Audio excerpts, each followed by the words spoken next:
राधावर कृष्ण लाल की, लाडले लड्डू गोपाल की, सर्व विघ्न विनाशक नरसिंहदेव भगवान की, परम करुणामयी पंचतत्व भगवान की, अत्यंत कृपामयी निताई गौरंग महाप्रभु की,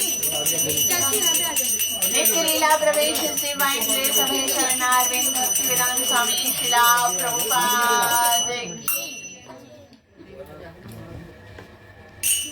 जय श्री कृष्ण चैतन्य प्रभु नित्यानंद श्री अद्वैत गदाधर श्रीवासादि गौर भक्तवृंद। जय श्री कृष्ण चैतन्य प्रभु नित्यानंद श्री अद्वैत गदाधर श्रीवासादि गौर भक्तवृंद।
की, श्रीला प्रभुपाद की, परम करुणामयी पंचतत्व भगवान की। सब हाथ जोड़िए, आंखें बंद कीजिए और भगवान से प्रार्थना करेंगे कि हम अभी जो कुछ सुनने वाले हैं उसका हमें पूरा पूरा लाभ प्राप्त हो, जो कि है भगवान के चरणों में प्रेम की प्राप्ति। सब मेरे पीछे मंत्र बोलिए। ओम नमो भगवते वासुदेवाय।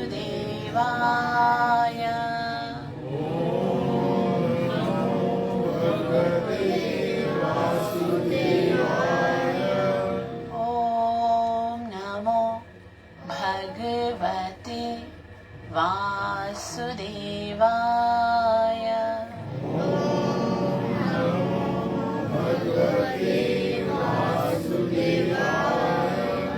ओम नमो भगवते वासुदेवाय।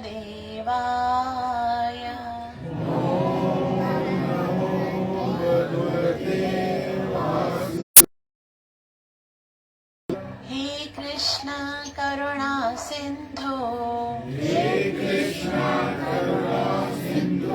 दीनबंधु जगत्पति, गोपीश गोपिका कांता, शुभानुसुते देवी, प्रणमामि हरिप्रिये। जय श्री कृष्ण चैतन्य प्रभु नित्यानंदा, श्री अद्वैत गदाधर श्रीवास आदि। हरे राम राम राम हरे हरे। बोल श्री कृष्ण कन्हैया लाल की। तो आज बहुत ही पवित्र दिन है और आज हम सबका बहुत बड़ा सौभाग्य है, हम सबकी खुशकिस्मती है कि आज के इस पवित्र दिन में, आज देव शयनी एकादशी है और ये जो चातुर्मास जो है ना वो आज से स्टार्ट होता है। कुछ लोग जो है वो देव शयनी एकादशी से स्टार्ट करते हैं तो कुछ पूर्णिमा से स्टार्ट करते हैं। मतलब इतना सुंदर ये समय है। हमें ऐसा बताया जाता है, हमारे आचार्य बोलते हैं कि अगर आपको रॉकेट में बैठकर भगवान के धाम में जाना है ना तो समझो आज का दिन है बस। और आज मतलब मुझे समझ में नहीं आता है कि यहाँ घर के पप्पू प्रभु हैं और इन सबके सदस्यों ने ऐसे कौन से पुण्य इतने किए हैं कि लोग तो जाते हैं भगवान के दर्शन करने के लिए, है ना। लोग जाहिर सी बात है भगवान के दर्शन करने के लिए। और आपके सामने जो पंच तत्व है ना पूरे पाकिस्तान में कहीं नहीं मिलेगा आपको। यहाँ तक कि वृंदावन में और इंडिया में भी बहुत ही रेयर कहीं आपको पंच तत्व के दर्शन होते हैं। मायापुर में, जो कोलकाता में मायापुर है, वहाँ मायापुर में उड़ीसा में पंच तत्व के दर्शन होते हैं। और आज के दिन पंच तत्व खुद चलकर यहाँ पर आप लोगों को दर्शन देंगे। मतलब कितनी बड़ी अनुकंपा है भगवान की, कितनी बड़ी कृपा है। और मैंने इनके नेचर में भी देखा, साधुओं के लिए, भक्तों के लिए, सबके लिए इतना प्रेम है, सबको आदर देना, अतिथियों का सत्कार करना। तो भगवान, ना जाने कौन सी बात भगवान को अच्छी लगती है। कल मुझे प्रभु बता रहे थे कि मुझे वृंदावन जाना है भगवान के दर्शन करने के लिए, और मुझे मन में आ रहा था कि भगवान के दर्शन के लिए ये तो जब जाएंगे तब जाएंगे, लेकिन भगवान से रहा नहीं गया और वो खुद आ रहे हैं उनके दर्शन करने के लिए। जैसे हम कथा सुनते हैं ना ध्रुव महाराज की। ध्रुव महाराज छोटे से बालक थे, 5 साल के। 5 साल का कौन सा है आपने? तो ध्रुव महाराज एकदम छोटे थे 5 साल के, और वो भगवान के दर्शन करने के लिए जा रहे थे। रास्ते में उनको नारद मुनि मिले। नारद मुनि को जानते हो? नारद मुनि देवताओं के ऋषि हैं, जो ऐसे बोलते हैं नारायण नारायण, कभी देखे ना जी? वो मिले उनको। तो ध्रुव महाराज छोटे से थे, बोले बेटा कहाँ जा रहे हो? तो ध्रुव महाराज ने बोला मैं भगवान से मिलने जा रहा हूँ, मुझे भगवान से बहुत सारे सवाल पूछने। तो नारद मुनि ने बोला भगवान के पास जाने की क्या जरूरत है? बोला मुझे ना अपने पिताजी की गोद में बैठना था, लेकिन उन्होंने बिठाया नहीं ना, अभी मैं भगवान के साथ जाके शिकायत करूंगा। नारद मुनि ने कहा मैं बैठा हूँ ना, मेरी बात तुम्हारे पापा नहीं टालेंगे, मैं तुम्हारे पिताजी को बोलता हूँ, वो आपको अपनी गोद में बिठा देंगे। तभी ध्रुव महाराज छोटे से थे और बोले नहीं, अब मुझे अपने पापा की गोद में नहीं बैठना है, मुझे भगवान से कुछ और चाहिए। बोला मुझे ना मेरे पिताजी से भी बड़ा राज्य चाहिए। ध्रुव महाराज के पिताजी उत्तानपाद। बोला अच्छा उनसे बड़ा राज्य मिल जाएगा। बोला नहीं, उनसे बड़ा नहीं, उनके पिताजी है ना, उनसे बड़ा राज्य चाहिए। तो ध्रुव महाराज के पिताजी हैं उत्तानपाद जी के पिताजी हैं राज्य चाहिए।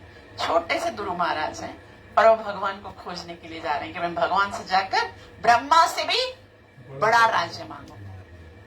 तो नारद मुनि ने उनको कहा देखो बेटा, भगवान थोड़ी ना इतनी आसानी से मिलते हैं, उसके लिए बहुत तपस्या करनी पड़ती है, और जब हम बहुत तपस्या करेंगे, नाम जप करेंगे ना, फिर भगवान मिलेंगे। तो ध्रुव महाराज ने पता है क्या बोला? बोला कुछ भी करने के लिए तैयार, जो भी आप बोलोगे ना मैं करने के लिए तैयार हूँ। 5 साल का बालक है और बोला मैं कुछ भी करूंगा, मुझे खाली क्या चाहिए? भगवान। किससे मिलना है?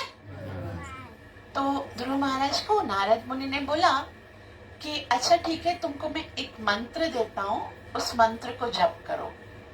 कौन सा मंत्र है?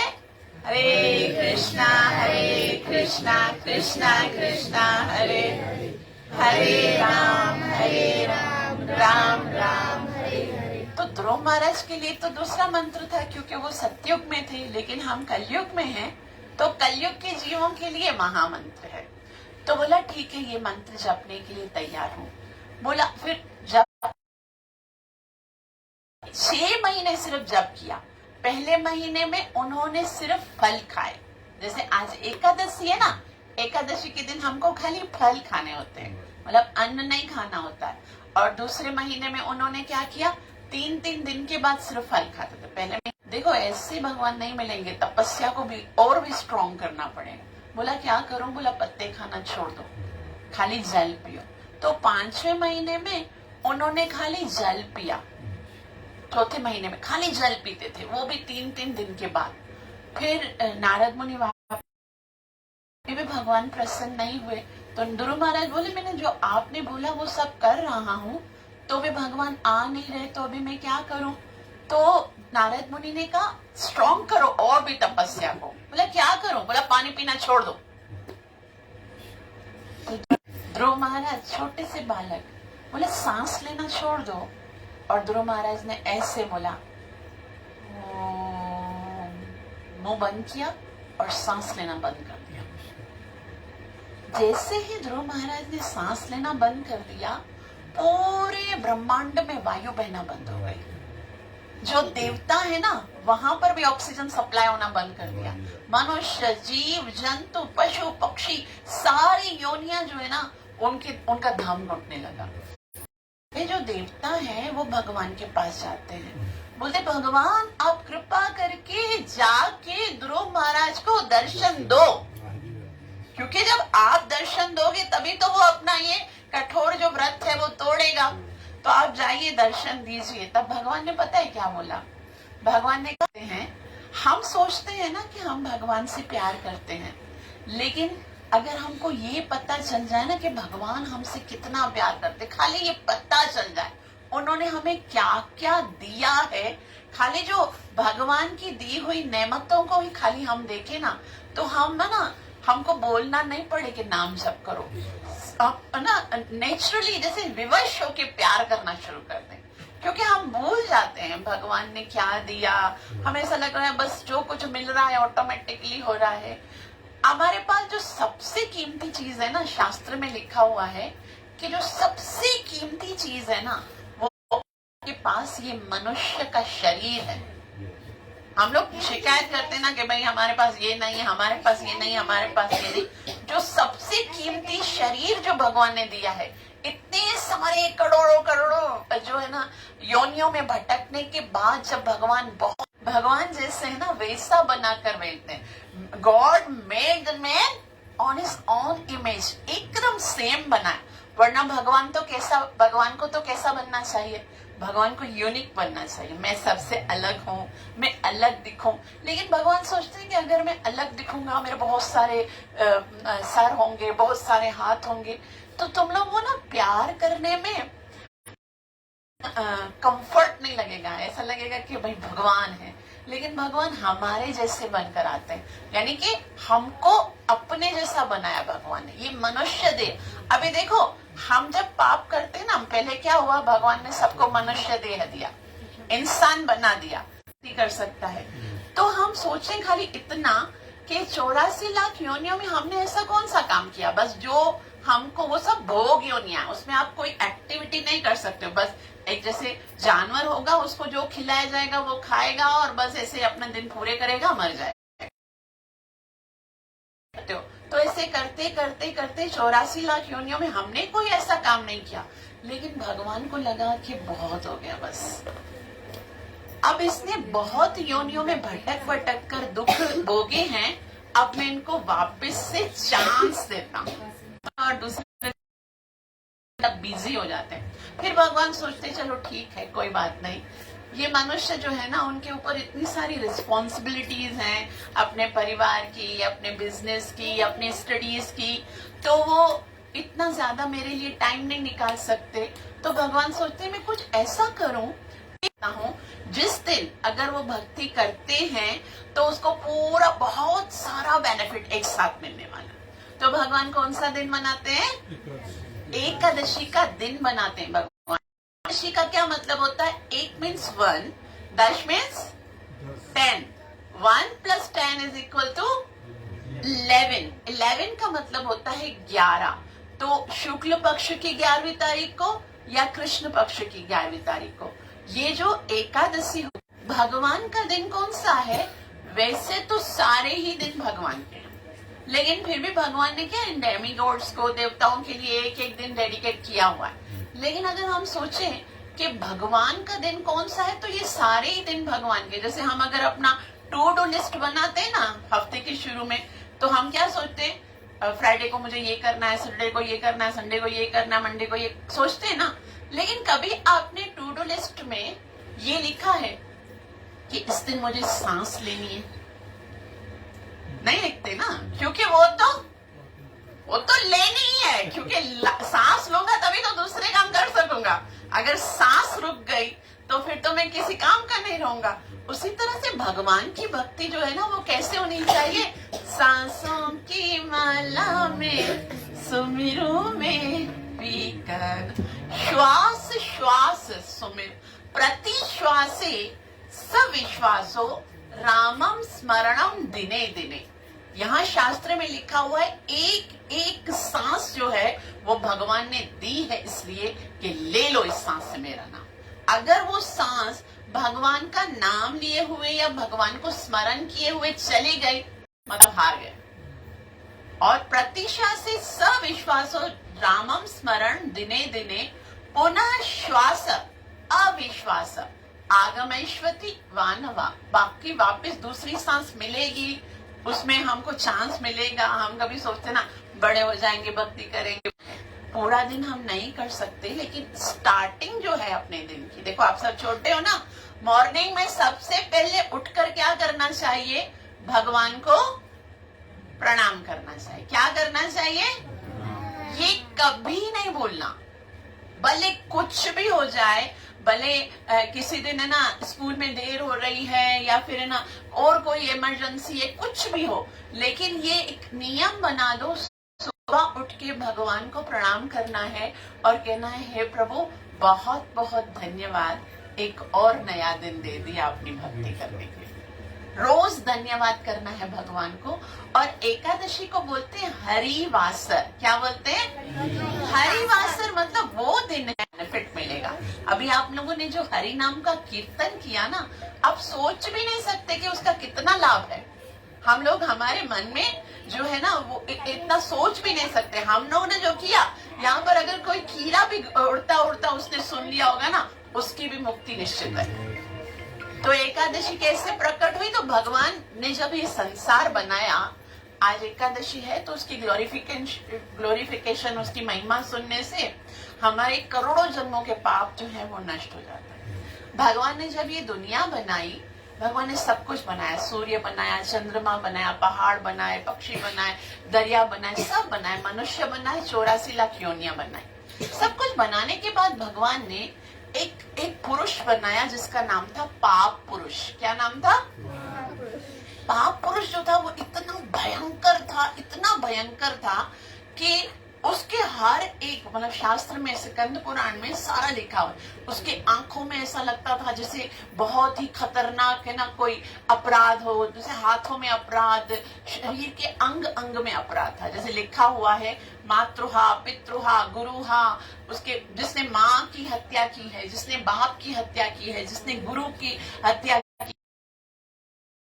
किया है, जिसने नशा किया है, जिसने मांसाहार किया, उसके सारे शरीर जो है उस पाप को इंडिकेट कर रहे थे। तो हमारे मन में आएगा ना कि भाई भगवान को ऐसा व्यक्ति बनाने की क्या जरूरत थी? भगवान ने अच्छे बनाने चाहिए थे, उसको बनाने की क्या जरूरत थी? ये भी कोई होना चाहिए ना।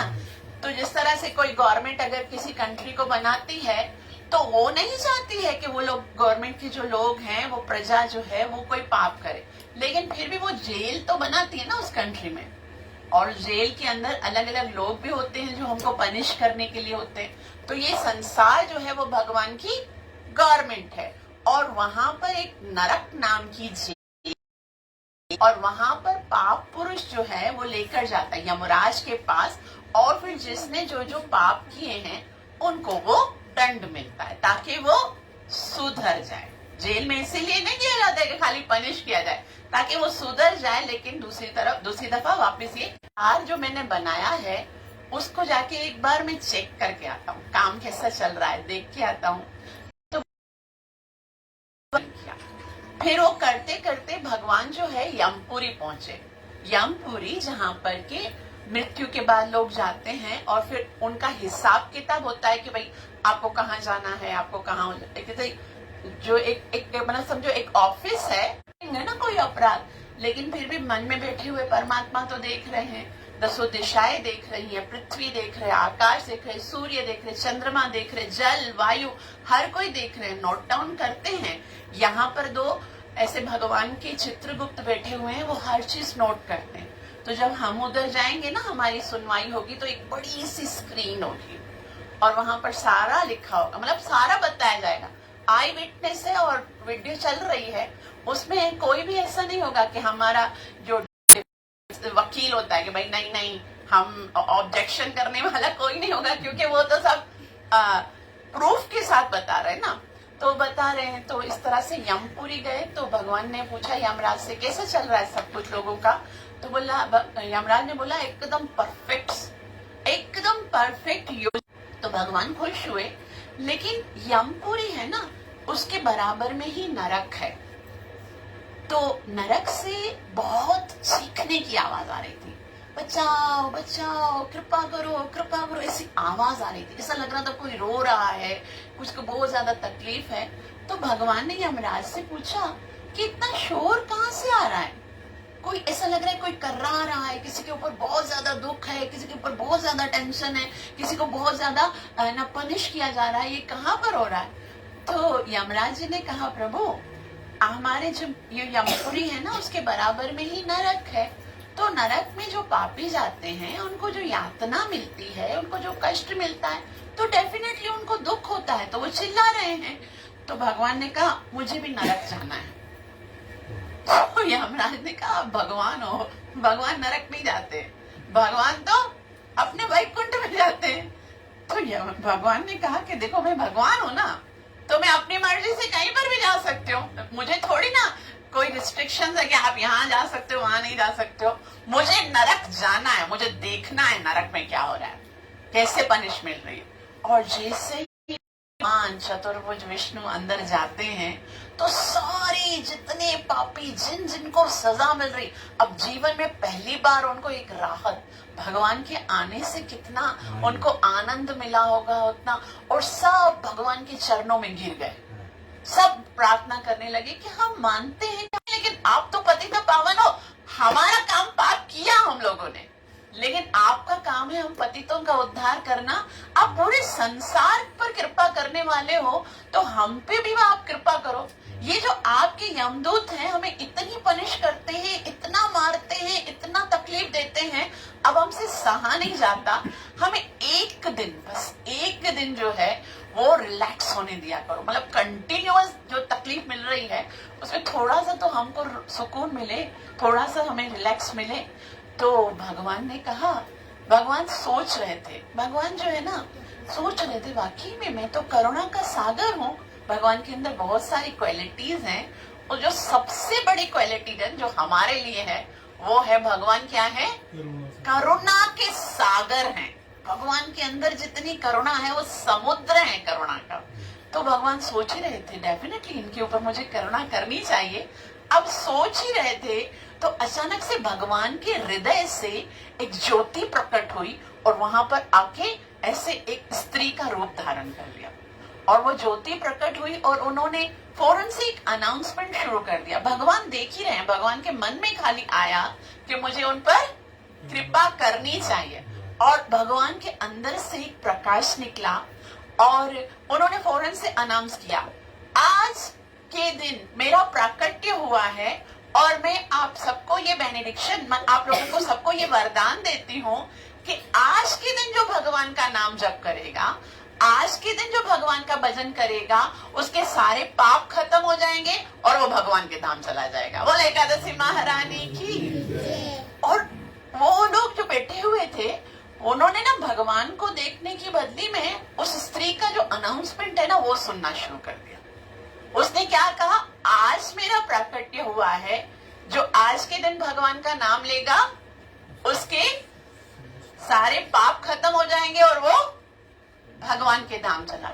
तो उस टाइम पर क्योंकि उस दिन ही था तो वो सब लोग भगवान का नाम लेने रहे, क्योंकि उन्होंने बोला ना आज के दिन, तो सब प्रेम से करने लगे, हरे कृष्णा कृष्णा कृष्णा हरे हरे राम राम राम। और जैसे ही वो भगवान का नाम लेते रहे उधर विमान आता और उनको वहां से चढ़ा के भगवान के नाम, दूसरे विमान, इतने सारे विमान कहाँ पर आ रहे, नरक में।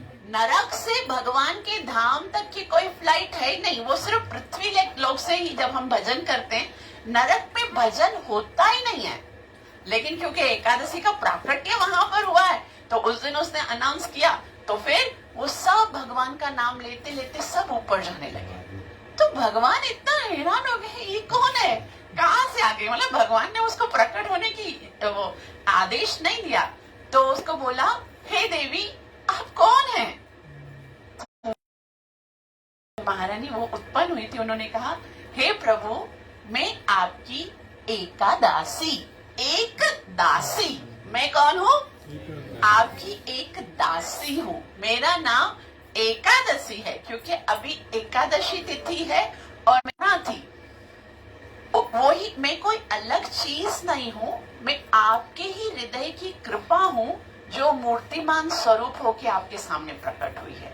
मैं कौन हूँ, आपकी कृपा हूँ और ये मेरा स्वरूप है, क्योंकि आपने कृपा करके ये सोचा था ना कि मुझे इनके ऊपर कृपा करनी है, तो मैंने आके अनाउंस कर दिया मैं हूँ और मैं आपकी कृपा का इनको सबको बेनेडिक्शन, ये वरदान देने के लिए आई। तो भगवान ने कहा, मैं तुम पे बहुत खुश हूँ, मैं तुमसे बहुत प्रसन्न हूँ, तो मुझसे कोई वरदान मांगो। तो एकादशी ने कहा कि देखो प्रभु, मुझे बस एक ही वरदान दो जो मैंने अभी अनाउंस, उसे अपने धाम में लेके जाना। तो भगवान ने कहा, मैं तुम्हें वचन देता हूँ, आज के बाद जो भी एकादशी के दिन भगवान का नाम लेगा, भगवान की कथा करेगा, भगवान की पूजा करेगा, उसके सारे पाप नष्ट हो जाएंगे और वो कहाँ चला जाएगा। तो सब खुश हो गए, सब जितने भी जीव हैं वो खुश हो गए, लेकिन एक व्यक्ति बहुत दुखी होने लगा, बहुत दुखी हो गया। कौन? पाप पुरुष। पाप पुरुष जिसको ये जिसकी सेवा ये थी कि जो भी पाप करेगा उसको लेके आओगे, जो भी पाप करेगा। अब क्या होता था, वो पाप पुरुष लेकर आता था, पनिशमेंट मिलती नहीं थी, वो सब भगवान का नाम लेके चले जाते थे एकादशी की कृपा से। तो वो पाप पुरुष जो है वो भगवान के पास गया, बोले सबकी बात तो सुनते हो आपने यमराज की बात सुनी, आपने एकादशी महारानी की बात सुनी, नरक के प्राणी हैं उनकी बात सुनी, मेरे ऊपर मतलब प्रजा हूं, मेरी सेवा छीन ली गई। मैं भगवान का दास हूं, अब भगवान के दास हैं, सबकी कोई कोई सेवा है, मेरी सेवा ही छीन ली गई है। अब हर कोई एकादशी के दिन नाम जप करता है, हर कोई भक्ति करता है, तो भगवान के पास चला जाता है, मैं किसको पनिश करूं? और मेरे संसार में कौन सी ऐसी जगह है जहां पर आपका राज्य नहीं हो? हर जगह पे आपका, आपकी प्रजा हूं, आपने मुझे क्रिएट किया है, मुझे कहीं तो रहने की जगह दो। तो भगवान ने कहा ठीक है, मैं तुम्हें रहने की जगह देता हूँ।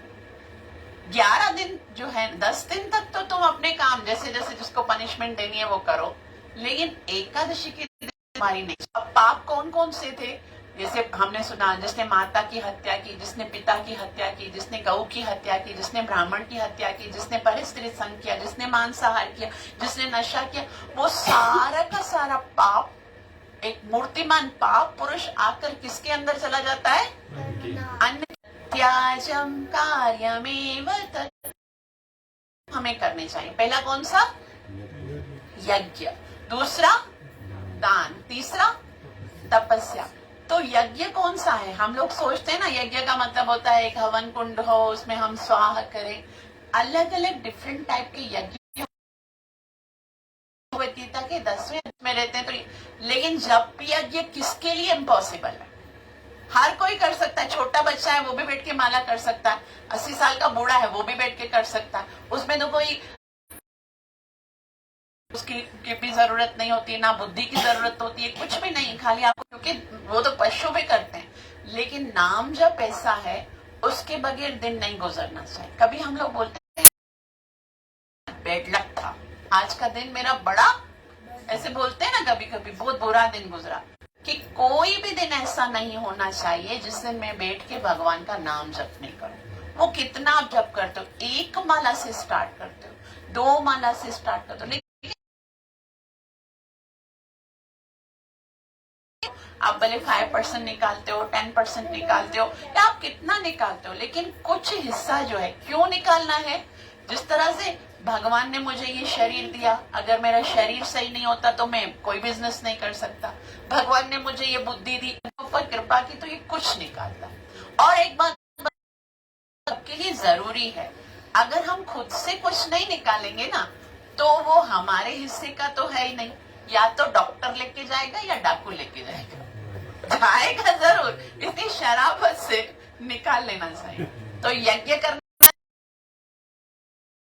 हैं तो भी हम, कोई भी अगर आप नहीं करते हो, जैसे इतने सारे वारिंदा हम ना जो कि ऐसा कि कोई सोमवार वारिंद हुआ, कोई मंगल, कोई बुध, कोई जो मेरा, ये सब अगर आप उपवास नहीं रखते हो ना, अगर आप रखते हो तो आपको पुण्य मिलेगा। लेकिन अगर नहीं रखते हो, जैसे कोई मंडे ना है, तो भगवान ने ये पाप पुरुष को कहा ठीक है, एकादशी के दिन तुम अन्न के अंदर वास करना, और एकादशी के दिन जो अन्न रहेगा, नरक के प्राणियों के पाप उसके अंदर चले जाएंगे। तो हमको क्या करना चाहिए? एकादशी के दिन कभी भी अनाज नहीं खाना चाहिए। ये एक है ना, वो रिचुअल नहीं है, ये एक है ना नियम है। जैसे नियम होता है ना, कि जैसे आपको क्या नियम होता है, ला के खिलाती है या खिचड़ी बना के खिलाती है, उतने बच्चे को भी नहीं खिलाना चाहिए एकादशी के दिन अनाज। जूस और ये मिल्क शेक वगैरह ये बना के खिलाना चाहिए, अनाज नहीं खिलाना चाहिए, क्योंकि अनाज के अंदर क्या है। और हम क्या चाहते हैं, देखो जितने भी यहाँ पर बैठे हुए हैं या संसार में जितने भी लोग हैं, अपने बच्चे हैं कि वो जो है वो सुखी रहे, सुख खत्म कर रहे हैं, है ना। तो ये बात हमको याद रखनी है कि 3 चीजें जो है वो मनुष्य जीवन भगवान ने बहुत ही बड़ी कृपा दी है, तो 3 चीजें करनी है। पहला क्या करना है? इतना सारा काम, खाली हम मैसेजेस टाइप करते हुए या चैटिंग करते हुए या फेसबुक पर दूसरों के स्टेटस देखते हुए कितना टाइम लगा, तो 10 मिनट तो भगवान भी डिजर्व करते हैं ना। सुबह को 10 मिनट निकाल के भगवान को प्रणाम। जो भी हमारी अर्निंग है उसमें से कुछ न कुछ दान के लिए निकालना है। और तीसरा क्या करना है? तपस्या। कौन सी तपस्या करनी है? एकादशी के दिन क्या करना है? क्या नहीं खाना? एकादशी महारानी की नित्य लीला प्रवेश डिवाइन ग्रेस अभय चरणारविंद भक्ति विधान स्वामी श्रीला प्रभुपाद की गौरव प्रेमानंद। अगर किसी को कोई भी सवाल तो पूछ सकते हैं, कोई भी सवाल है किसी के मन में। माता जी बहुत अच्छी बात आगे